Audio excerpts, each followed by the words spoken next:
The salt in the air smelled like freedom.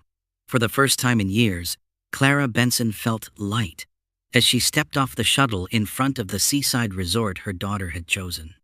She clutched a small floral suitcase and her phone, smiling faintly at the message that had come 2 days earlier.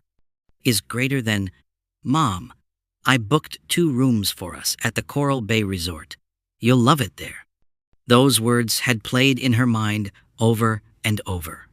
Clara hadn't taken a vacation in more than a decade, not since her husband passed away. Life had been a steady rhythm of early mornings, laundry detergent, and double shifts at the bakery. Now, her daughter's success meant she could finally rest. The resort shimmered with glass and marble, sunlight bouncing off the waves beyond. Guests in wide-brimmed hats checked in, laughter floating through the air. Clara smoothed her blouse and approached the front desk. "Good afternoon, dear," she said softly. "There should be a booking under Eva Benson 2 rooms."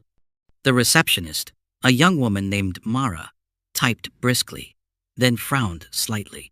"1 moment, ma'am." She checked again, and again. Her polite smile faltered. "Miss Benson has 2 rooms, yes. Room 402 and 403. She hesitated. "But I don't see your name listed, Mrs. Benson," Clara replied, her smile flickering. "I'm her mother." "Oh," Mara murmured, eyes darting to the screen again. "I see. I'm terribly sorry, ma'am, but both rooms are under Miss Eva Benson. We can't issue keys without her authorization." Clara's chest tightened, but she kept her voice steady. "That's all right. She'll be here soon. I'll just wait in the lobby." She chose a quiet corner near the window, where sunlight pooled across the floor. Hours drifted by like slow waves. One by one, families arrived and disappeared down hallways, their laughter echoing softly. Clara checked her phone again. No messages. She opened her bag, pulled out the little box of chocolate she had brought for Eva, her favorite kind, wrapped neatly in pink ribbon. She imagined the smile that would appear when her daughter arrived. But by late afternoon, the smile on her own face had faded. Her back ached. Her phone battery blinked red, and the air that once smelled like freedom now carried a sharp sting of loneliness. The receptionist passed her a few times, offering uncertain glances. Guests whispered politely, wondering who the quiet woman was who kept checking her watch. Then a calm, steady voice broke through the soft chatter. "Ma'am, have you been helped?" Clara looked up. An older man in a neat navy vest stood before her, his eyes kind but curious. His name tag read, Mr. Bennett Manager.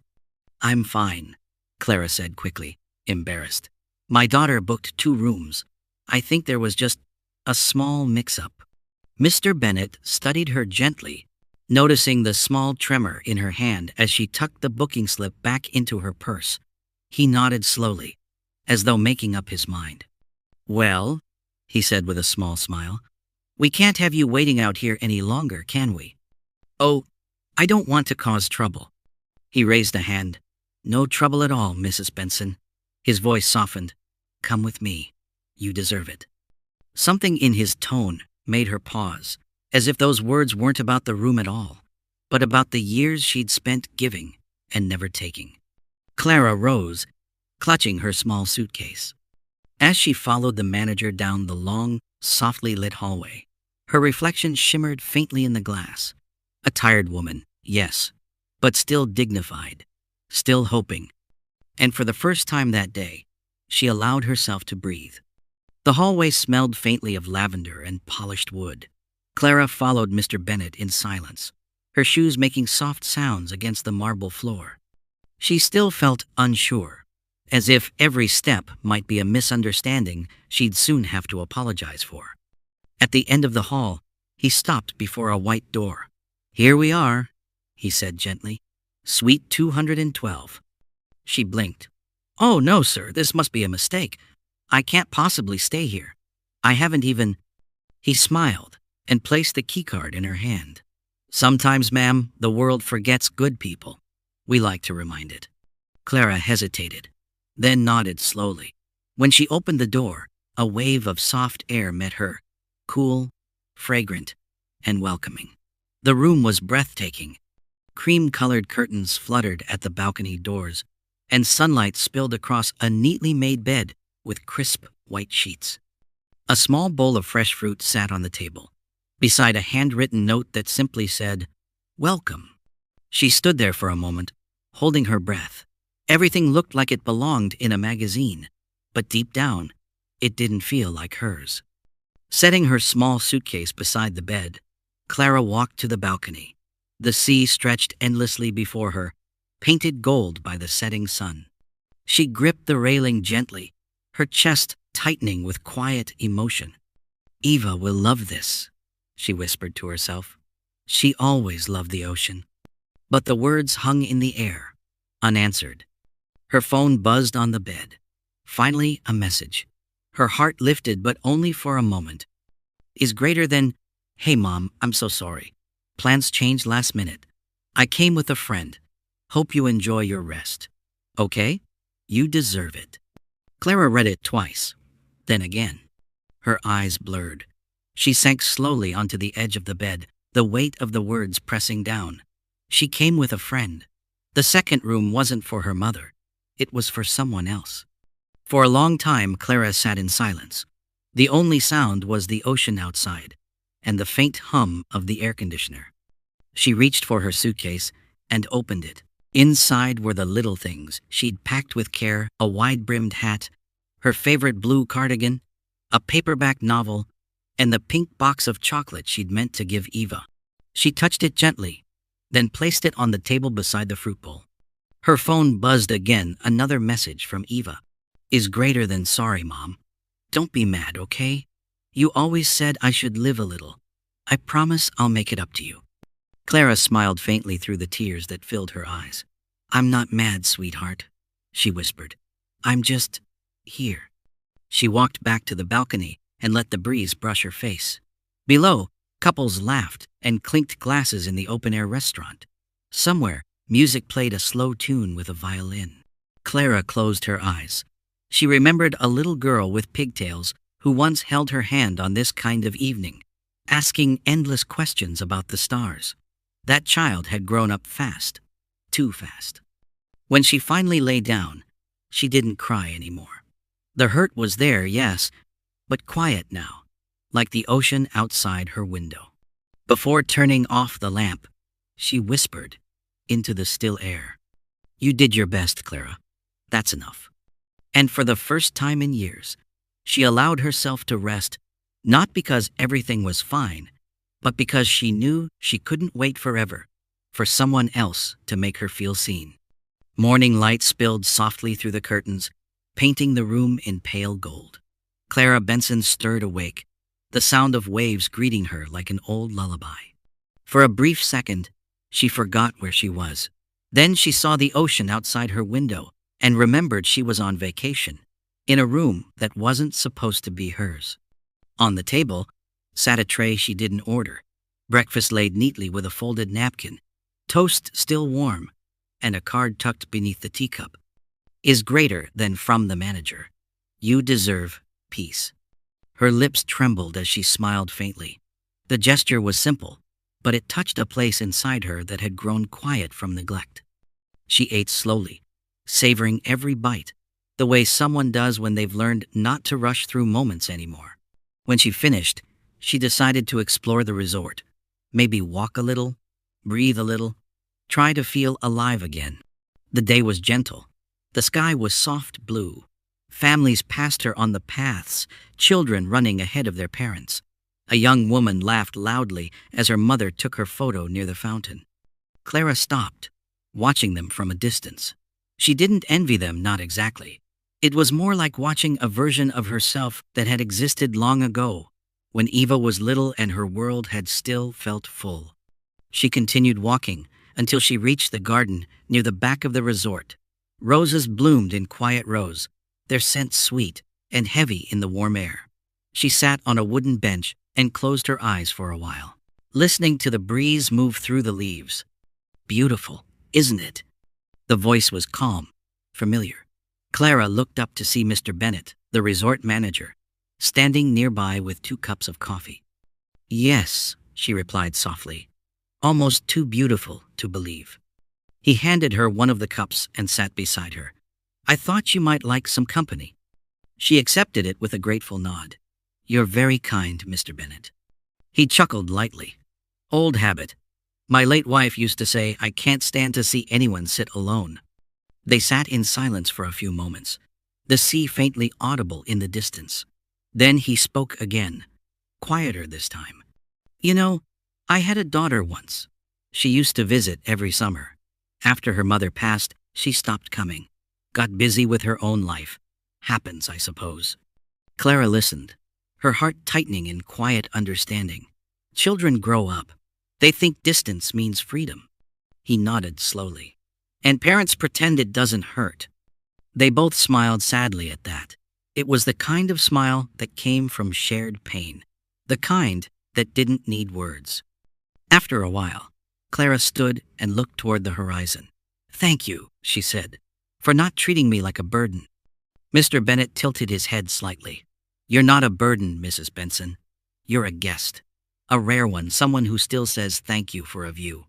Her eyes glistened. It's a beautiful view. As the afternoon waned, Clara found her way to the resort's small art corner, a quiet space filled with watercolor paints, blank canvases, and brushes neatly lined up. Guests had left small paintings on display, palm trees, sunsets, smiling faces. Something stirred inside her, a faint urge she hadn't felt in years. She sat down, dipped the brush in soft blue paint, and began to draw a seashell.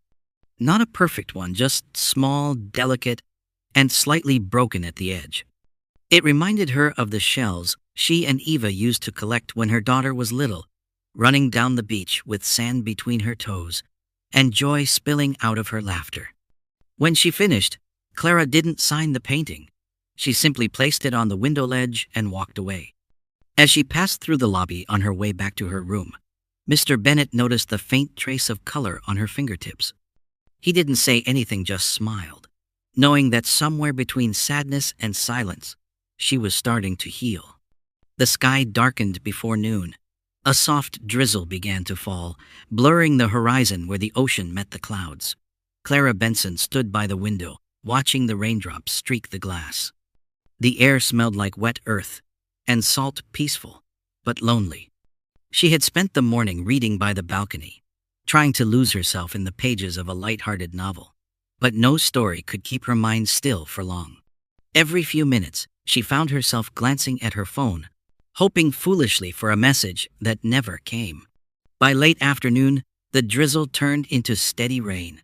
The waves outside grew louder, curling against the rocks in white foam. Something about the sound made her restless. She slipped on her cardigan, took the umbrella from the stand, and stepped out of the room. The air was cool and heavy, the kind that clung to the skin. She walked down the cobbled path toward the beach, her sandals tapping softly on the wet stones. Most guests had retreated indoors, leaving the shore empty except for a few staff members gathering the chairs. The ocean stretched before her, vast, gray, and endless. She stood there for a long time, the umbrella trembling slightly in her hand. How strange, she thought. All these years, I told myself I wanted peace, but peace feels a lot like silence.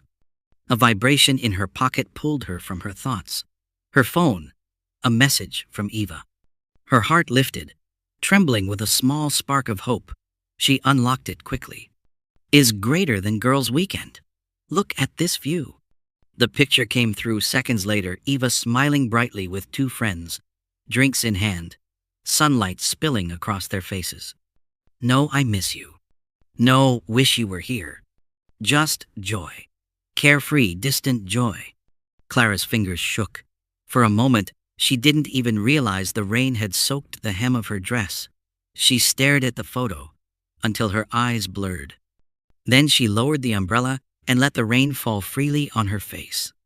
She wasn't angry, not anymore. There was a time she might have been, but years of loving quietly had taught her that love doesn't disappear just because it's not returned the same way. She's happy, she whispered through the rain. That's enough. The wind tugged at her hair, and she closed her eyes, letting the sound of the waves drown out the ache in her chest. When she turned to go back, she saw Mr. Bennet standing under the porch roof of the main building. He was holding a towel and a faint smile. "Mrs. Benson," he said gently as she approached, "you'll catch a cold." "I just wanted to see the sea," she murmured, her voice barely above the rain. He handed her the towel and nodded, his eyes filled with quiet understanding. "Sometimes," he said softly, "we stand in the rain because it hides what the heart can't." Clara looked at him, the corners of her lips trembling. "Do you ever stop noticing people, Mr. Bennet?" He smiled. "Not the ones who still say thank you." She dried her hands slowly, glancing toward the sea one last time. "You've been very kind," she said. "I'm not sure I've thanked you enough." "You have," he replied. Then, after a pause, he added, "Sometimes love is noticed too late, but it still counts." For the rest of the evening, the rain didn't let up. Clara sat by her balcony with a cup of tea, watching the storm roll across the ocean. Each flash of lightning illuminated the waves in silver, like fleeting moments of clarity. When she finally went to bed, the sound of the rain felt less lonely. It sounded almost like a heartbeat, quiet, steady, and alive. Morning came quietly after the long night of rain. The air was fresh, washed clean, and the ocean glimmered like glass beneath the early sun. Clara Benson stood on the balcony, watching the waves roll in gentle rhythm. She felt different, not entirely happy, but calm. The ache in her chest had softened into something gentler, something that didn't hurt to carry. She turned to pack her things. The small suitcase was barely half full. She had lived simply these few days. As she folded her blue cardigan, she smiled faintly at the fruit bowl still sitting untouched, the pink box of chocolates beside it. She decided to leave the chocolates there, a small thank you to the kindness she had received. When she was ready, she took one last look around the room. The sunlight fell perfectly across the bed and onto the seashell painting she'd made days before. It was still on the ledge where she had placed it, fragile, imperfect, and quietly beautiful. She whispered, "Goodbye," as if the room itself had listened to her story. Down in the lobby, Mr. Bennet stood behind the counter, reviewing checkouts. When he saw her, he straightened and smiled warmly. "Leaving us already, Mrs. Benson?" "Yes," she said softly. "It's time." He nodded. "I hope the sea treated you kindly." "It did," she replied. "And so did you." He reached under the counter and took out an envelope. "Before you go," he said, "this is for you. Your daughter asked me to give it to you when you checked out." Clara's heart skipped. "Eva?" He nodded. "Yes. She left instructions when she booked the rooms." With trembling fingers, Clara opened the envelope. Inside was a folded receipt payment confirmation for both rooms and a handwritten note in Eva's familiar, looping handwriting. "Is greater than Mom. You never choose anything nice for yourself, so I did it for you. The other room was for me and a friend, but I told the manager to give you the best one. You always put everyone first, and I know I don't say thank you enough. You deserve a view, comfort, and a little silence, not because you're forgotten, but because you've earned peace. Love, Eva." Clara's breath caught. She reread the note slowly, her eyes blurring as tears gathered. For days she had believed she'd been left behind, but in truth, her daughter had thought of her in a way she hadn't expected. Not with words or presence, but with care. Her hands shook slightly as she folded the letter back. She did this for me," she whispered. Mr. Bennet's voice was calm. "She did. Not everyone knows how to show love the same way, Mrs. Benson. But it's still love." Clara smiled through her tears, the kind of smile that comes from deep understanding. "She's her mother's daughter," she said quietly. "Stubborn, busy, but kind where it matters." She placed the letter carefully in her bag. "Thank you, Mr. Bennet, for treating me like I belonged here." "You did," he replied simply. "Some guests arrive for rest. Others arrive to remember who they are." Clara nodded, her throat too tight to speak. She turned toward the door, the morning light spilling over her as she walked out. Outside, the sea breeze greeted her gently.